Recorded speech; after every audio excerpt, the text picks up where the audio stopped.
In this video, we're going to look at some surface integrals of vector fields. So here's the definition of a continuous vector field with a domain contained in the surface S with unit normal vector n. The surface integral of f over S is defined as a double integral of the surface S of f dotted with ds, which could be rewrote as the double integral over the surface of the vector field f dotted with the normal vector ds, which then can be rewrote again as over the surface D of f of r u v dotted with the cross product of the tangential u crossed with the tangential v dA. So my first example is my vector field is x, 2y, negative 3z, and S is a part of the plane that lies above this square, which is 0 is less than x, which is less than 1, and 0 is less than y, which is less than 1. I'm going to be using this formula up here. So I'm going to need to find an appropriate u and v, so the vector r in terms of u and v. I need to parameterize then. And I also need to find the tangential in the u direction crossed with the tangential in the v direction. Now the easiest parameterization would be let u equal x and v equal y, and then z would be equal to. I would solve this equation for this equation right here for z. And when I solve this equation for z, I'm going to get 2 minus 5u, or actually 5x, and then plus 4y. And then my z in terms of u and v would be 2 minus 5u plus 4v. Now, here's the deal. I really don't even have to do that. I can let my r of x comma y. So if I don't want to do the u and v, I can do it with x comma y, and that's totally fine. Or I can do it with r of u and v. If I use r of u and v, then my vector would be u, v, and then 2 minus 5u plus 4v. It's just as easy, however, to leave it in terms of x and y, and z would be 2 minus 5x plus 4y. So it really doesn't matter in this example whether or not I leave it in xy or I replace it with u's and v. It doesn't really matter. I think I'm going to leave it in terms of x and y just because it's a little bit easier, and then I don't even have to do this extra step here.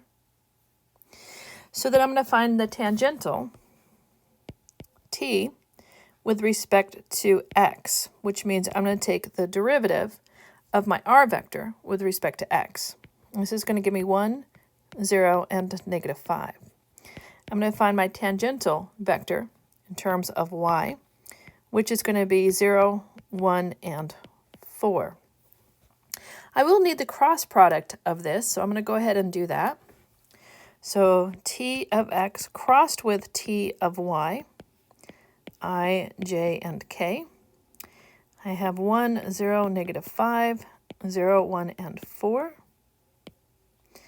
So this will give me 5i minus 4j plus k. So then the outward normal vector n is equal to this, because this replacement is the outward normal vector n. Now I'm ready to do my integration. Now, since I didn't switch from x and y to u and v, here's my bounds for x and here's my bounds for y. But I don't know who I'm going to integrate with respect to first, so I'm going to just leave this as d. My f, the other thing I need to find, is my f of x and y will be equal to x, 2y, and then negative 3 is going to be multiplied by all of this, because that is my z. And so it's negative 3 multiplied by the 2 minus 5x plus 4y. So just to rewrite this, I have x, 2y, negative 6 plus 15x minus 12y.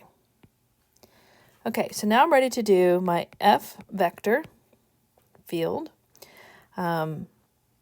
with, and I should make sure my notation is solid.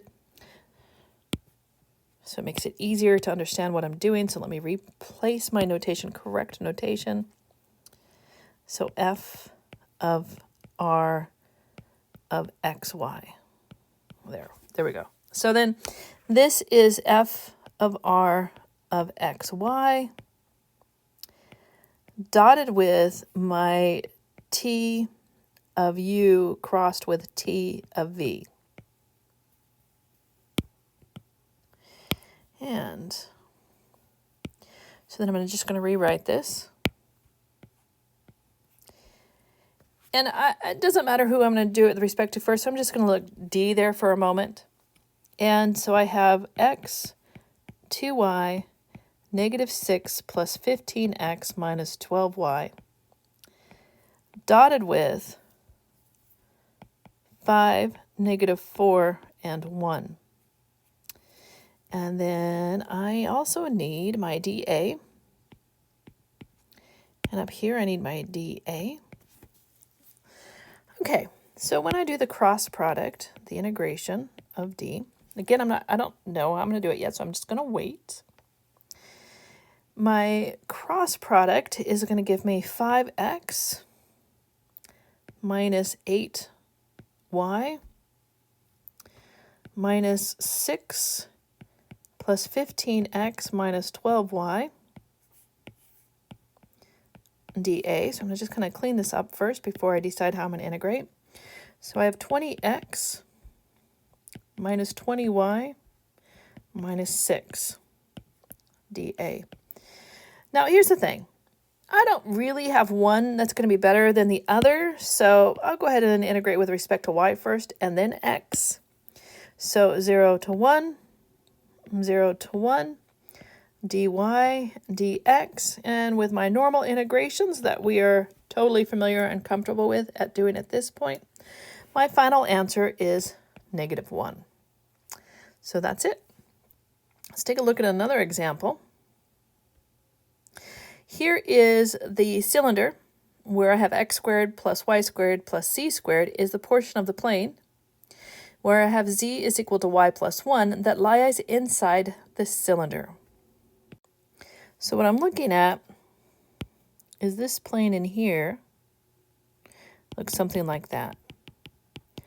And I would be tempted, and you probably are too, to parameterize using theta and r.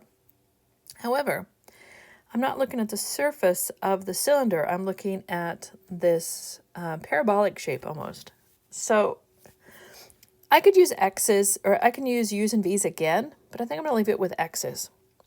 So my parameterization, my r of xy, is going to be equal to, x will be x, y will be y, but z will be y plus 1. Normally we would consider the domains of x and y at this point, but I'm going to wait. Now, I know that my tangential vector in the x direction will give me 1, 0, and 0. My tangential in the y is going to give me 0, 1, and 1.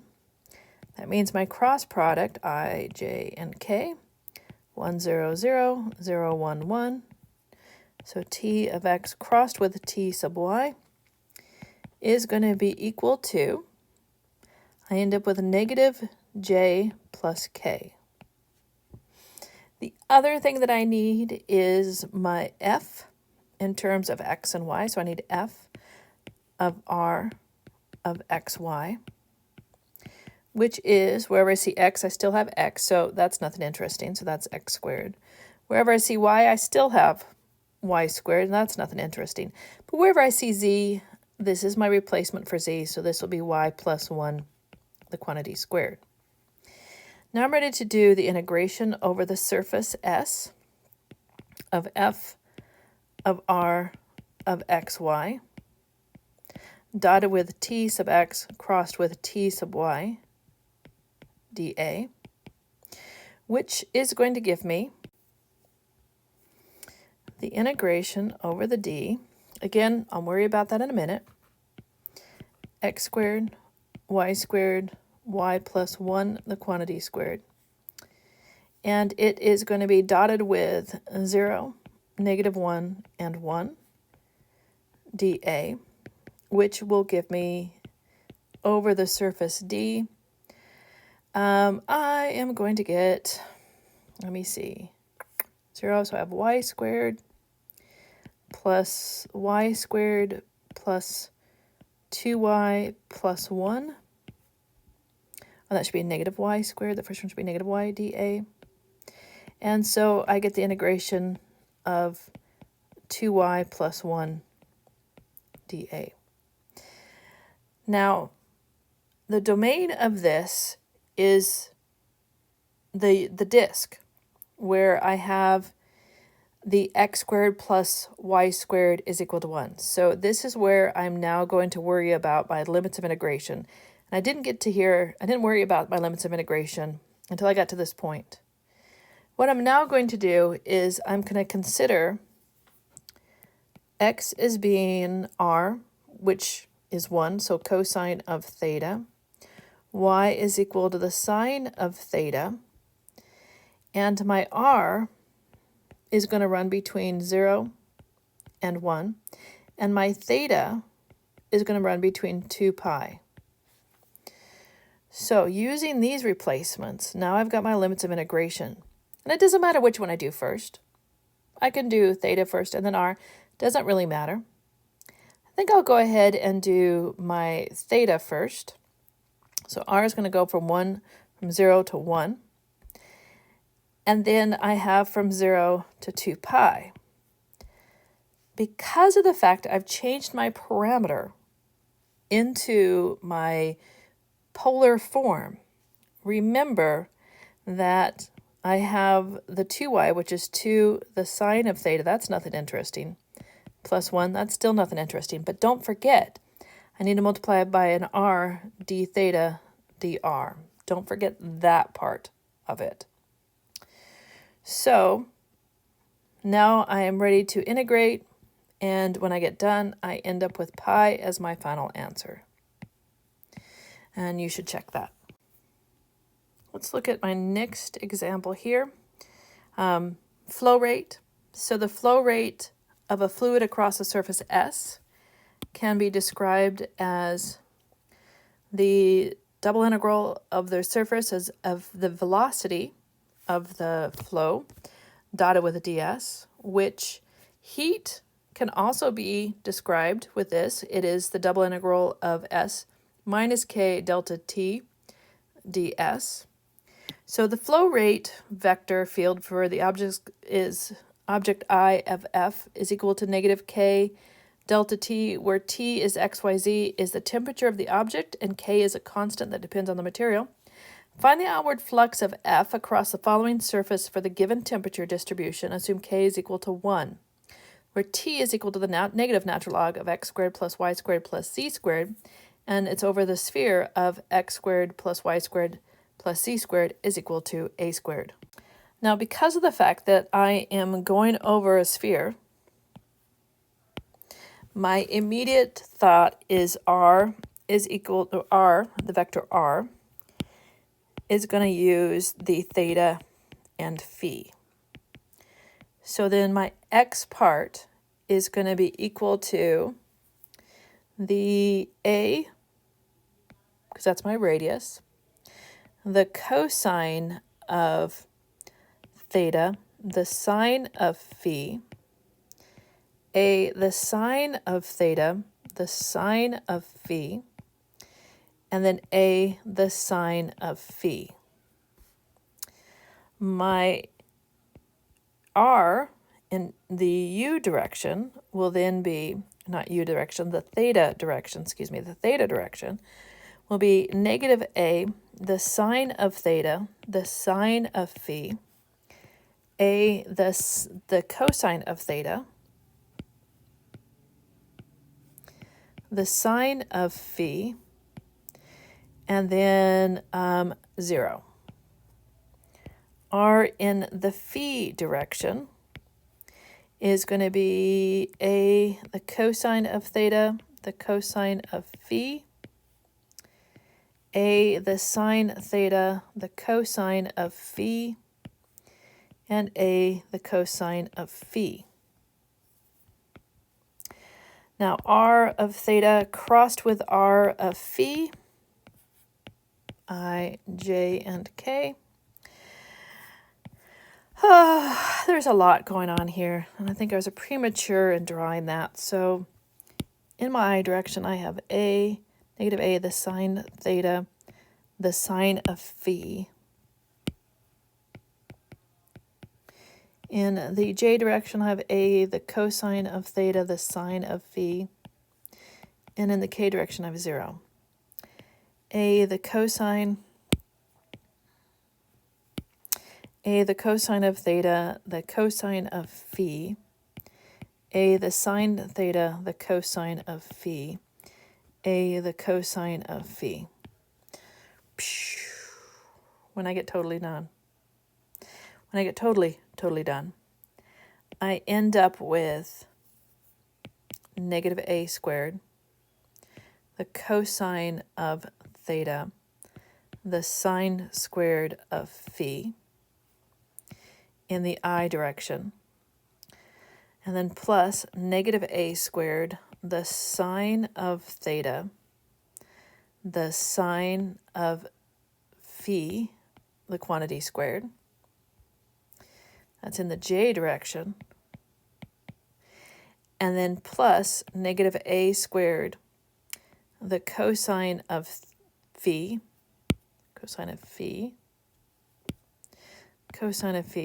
the sine of phi in the K direction. Okay. The magnitude of this cross product actually isn't too bad. It just becomes A, the sine of phi.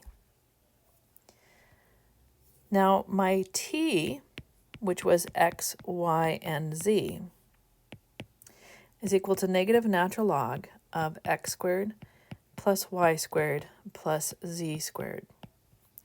The gradient of t is going to be equal to negative 2x over x squared plus y squared plus z squared minus 2y over x squared plus y squared plus z squared minus 2x over x squared plus y squared plus z squared. And this is a vector.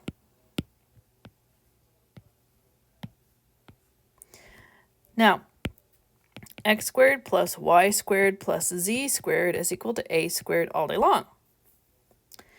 So, and 2 is common, so I could factor out a negative 2 out of this vector and an a squared. That would leave me x, y, and 2z. So x, y, and z. This should be z.